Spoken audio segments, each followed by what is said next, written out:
சொல்லு. கொடைக்கானல் வீட்டை காவேரியை வாங்கிக்கிட்டோம். ஆபீஸ்க்கு வந்து எந்த பிரச்சனையும் பண்ணாம சைன் பண்ணி கொடுக்கணும். காவேரியும் சொன்னபடி உங்களுக்கான பணத்தை கொடுத்துருவா.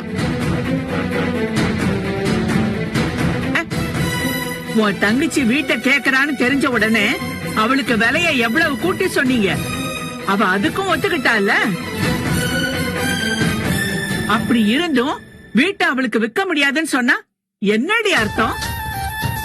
இதெல்லாம் நாங்க கேட்டுக்கிட்டு சும்மா இருப்போம்னு நினைச்சியா? இங்க பாரு, உங்க இஷ்டத்துக்கு நீங்க முடிவு பண்ணுவீங்க. அதெல்லாம் என்னால ஒத்துக்க முடியாது பாட்டி. ஆமாமா, எங்களாலலாம் இந்த முடிவுக்கு ஒத்துக்கவே முடியாது. உங்க 2 பேருக்கும் தான் பண தேவை இருக்கு. காவேரிக்கும் சரி எனக்கும் சரி வீட்டை விக்கணும்னு எந்த தேவையும் இல்ல. புரியுதா? தோ இங்க நர்மதா உட்கார்ந்திருக்கால, அவளை கேளு. அவளுமே வீட்டை விக்க வேணான்னு தான் சொல்லுவா. இந்த சின்ன புள்ளைக்கு இருக்கிற நிதானமும் தெளிவும் உங்க 2 பேத்துக்கும் இல்லையேடி.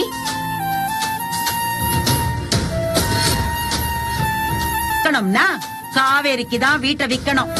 வேற எந்த முடிவுக்கும் நான் ஒத்துக்க மாட்டேன். நான் தெரியாம தான் கேக்குறேன். அப்படி என்னடி உங்க 2 பேத்துக்கும் அகங்காரம்? அவ அந்த வீட்டை வாங்கினா என்ன?